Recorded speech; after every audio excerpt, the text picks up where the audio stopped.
Hello my dear friends, very good morning, good afternoon, good evening. कैसे हैं आप सब लोग? Happy Sunday to all of you. I hope कि आप लोग बहुत अच्छे से होंगे।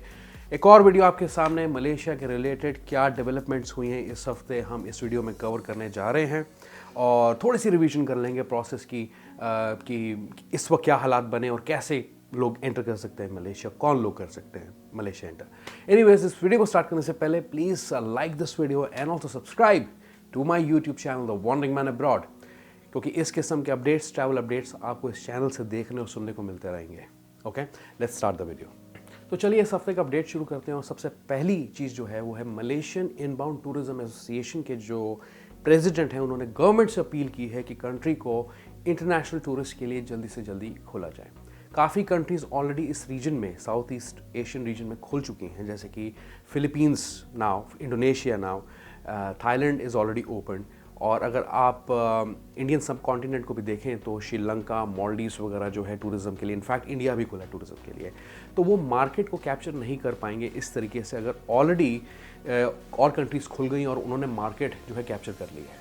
ठीक है, अभी जो मलेशिया का टूरिज़्म है वो टोटली डोमेस्टिक मार्केट पे सर्वाइव कर रहा है। ठीक है, कोई भी किसी भी किस्म की होटल की बुकिंग्स उन्हें ग्लोबल वेबसाइट्स के थ्रू नहीं मिल रही। जहाँ पे भी ग्लोबल वेबसाइट्स पे जो होटल्स रजिस्टर्ड हैं, ठीक है, टूरिस्ट फैसिलिटीज़ रजिस्टर्ड हैं, वो जो है अभी कोई उनको देख नहीं रहा है, कोई बुक नहीं कर रहा है, क्योंकि मलेशिया ने काफ़ी ज़्यादा रिस्ट्रिक्शंस यहाँ पे लगाई हुई है।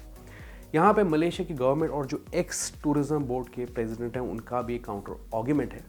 पहली बात तो यह है कि जो मलेशिया की गवर्नमेंट है, अभी रिसेंटली उन्होंने आजकल के अंदर ही 11 ओमिक्रॉन के केसेस जो हैं रिपोर्ट किए हैं, 11 ओमिक्रॉन के केसेस। अब यहाँ पे जहाँ उनकी जो हेल्थ मिनिस्ट्री है वो काफ़ी ज़्यादा तैयारियों में लगी है कि किसी तरीके से जल्दी बूस्टर डोजेस जो है लोगों को दी जाएँ, कंप्लीट की जाएँ, और हॉस्पिटलाइजेशन को भी लेके हॉस्पिटल्स को वो तैयार कर रहे हैं, क्योंकि सर्ज आया है ओमिक्रॉन केसेस में। वैसे 11 ओमिक्रॉन के केसेस हैं, लेकिन जो रिसेंटली रिकॉर्ड हुई है फिगर वो है 9117 केसेस। तो मलेशिया की गवर्नमेंट ये मानती है कि उनमें से काफ़ी ज़्यादा जो केसेस हैं वो ओमिक्रॉन की वजह से हैं, क्योंकि यूजुअली जो एवरेज है केसेस की वो है 3 से 4 हज़ार डेली की वहाँ पे बनी हुई है इस वक्त। लेकिन रिसेंटली अभी आजकल के अंदर ही 9117 केसेस आए हैं। तो यहाँ पे गवर्नमेंट जो है जितने भी टर्म्स एंड कंडीशंस हैं, गाइडलाइंस हैं, उन्हें रिवाइज़ करेगी फॉरेन ट्रैवलर्स के लिए, अगर वो दोबारा से अलाउ करते हैं फॉरेन विजिटर्स को कंट्री में एंटर के लिए।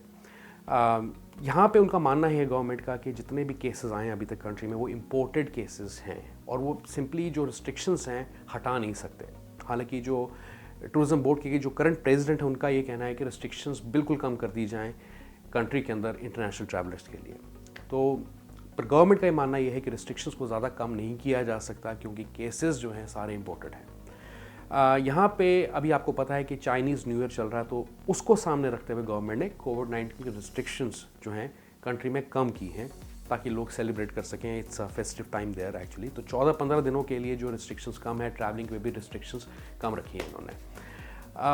और जो कंट्रीज़ जो हैं हाई रिस्क कैटेगरी में नहीं भी आती हैं, जो इनकी हाई रिस्क कंट्री है, लिस्ट ऑफ कंट्रीज़ है, उसमें कुछ कंट्रीज़ के नाम है, उसमें इंडिया का भी नाम है हालांकि, लेकिन क्लैरिटी नहीं है लिस्ट के बारे में। जैसे अब लंकावी का प्रोजेक्ट जो इंडियंस के लिए भी खुला है इंडिया हाई रिस्क कैटेगरी में वैसे। तो अभी उन्होंने जितने भी कंट्रीज़ हैं जो हाई रिस्क कैटेगरी में नहीं आती हैं उनके लिए दोनों डोजेज़ वैक्सीन की और एक बूस्टर डोज और negative PCR test report on arrival दिखाना मैंडेटरी रखा हुआ है। ओके, तो अभी गवर्नमेंट, मुझे मेरे ओपिनियन में ये लगता है कि काफ़ी टाइम ले सकती है यहाँ पे कंट्री को खोलने में, SOPs को रिवाइज़ करने में, और इस वक्त ओमिक्रॉन को सामने रखते हुए थोड़ा ये टाइम ले सकते हैं खुलने में। ठीक है, अभी जो रिसेंट डेवलपमेंट्स हुई हैं लास्ट वीक और उससे पहले, जो लोग वीडियोस फॉलो नहीं करते तो मैं उनको बता दूं कि इंटरनेशनल अराइवल्स जितने भी होंगे कंट्री में, जितने भी बाहर से लोग आएंगे, जनवरी 24 से उन्होंने ये मैंडेटरी रखा हुआ है कि जितने भी लोग एंटर कर रहे हैं उनको 2 डोजेज़ लगी होनी ज़रूरी है और बूस्टर डोज भी लगी होनी ज़रूरी हैं, और उनका क्वारंटीन पीरियड 5 दिन का कर दिया गया है। जो अनवैक्सीनेटेड ट्रैवलर्स हैं उनका क्वारंटीन पीरियड 10 दिनों का है। जो फुली वैक्सीनेटेड हैं पर बूस्टर डोजेज़ नहीं लगवाए उनका 7 दिन का क्वारंटीन है। और वो लोग, सभी तमाम लोग जो हैं किसी भी अपनी चॉइस के रेजिडेंस में या घर में क्वारंटीन कर सकते हैं। ओके, और इसके अलावा जो ऑन अराइवल PCR टेस्ट होते हैं वो मैंडेटरी है ही इस केस के अंदर। तो अगर ओवरऑल टोटलिटी में देखा जाए, अभी भी मलेशिया फॉरेन टूरिस्ट के लिए या ट्रैवलर्स के लिए जो है अभी खुला नहीं है, एंट्री रिस्ट्रिक्टेड है उनके लिए, एक्सेप्ट सम ग्रुप्स।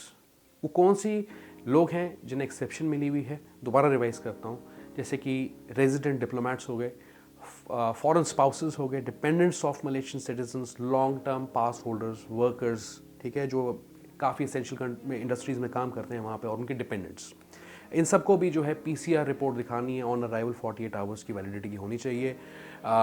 माही सहज 13 कॉन्ट्रैक्ट ट्रेसिंग ऐप है उनकी, उसके अंदर रजिस्ट्रेशन होनी चाहिए, उनके लिए मैंडेटरी है। फिर इसके अलावा यहाँ पे बात करते हैं कि वो कौन से 3 क्वारंटीन फ्री प्रोग्राम्स हैं जिनके थ्रू आप मलेशिया अभी भी एंटर कर सकते हैं। ओके, पहला जो टूरिस्ट के लिए है वो लंकावी पायलट प्रोजेक्ट है, जो कि ट्रैवल बबल आप कह सकते हैं। दूसरा जो है वो है for long term and short term business travellers through one stop centre, OSC कहते हैं उसे प्रोग्राम को, ठीक है। मेरे से काफ़ी लोगों ने सवाल पूछा कि मैं बिज़नेस के पर्पज़ के लिए वहाँ जाना चाहता हूँ, मुझे सामान खरीदना है और आना है वापस, तो क्या मुझे क्वारंटीन करना पड़ेगा, क्या मैं लंकावी के थ्रू जा सकता हूँ? नहीं, लंकावी सिर्फ टूरिस्ट के लिए है, ठीक है, जो वो टूरिस्ट जिनको वहाँ पे जाके 3 दिन मिनिमम काटने हैं और रेगुलर टेस्टिंग अपनी करनी है।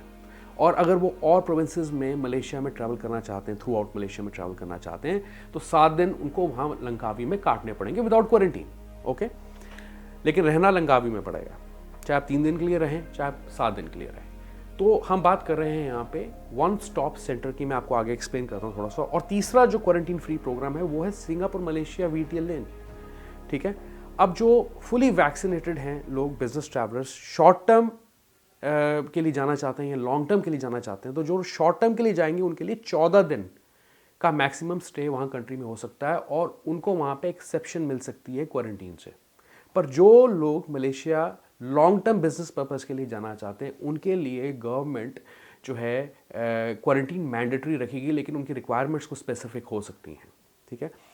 जो फुली वैक्सीनेटेड हैं टूरिस्ट, जैसे लंकावी की बात की मैंने, तो वो विदाउट क्वारंटीन एंटर कर सकते हैं, राइट, वो विदाउट क्वारंटीन एंटर कर सकते हैं। 3 दिन वो काट सकते हैं वहाँ पे, मिनिमम स्टे 3 दिन का आपको रखना है, और तीनों दिन आपकी रेगुलर टेस्टिंग होगी, या 7 दिन आपकी रेगुलर टेस्टिंग होगी अगर आप मलेशिया में कहीं और एंटर करना चाहते हैं।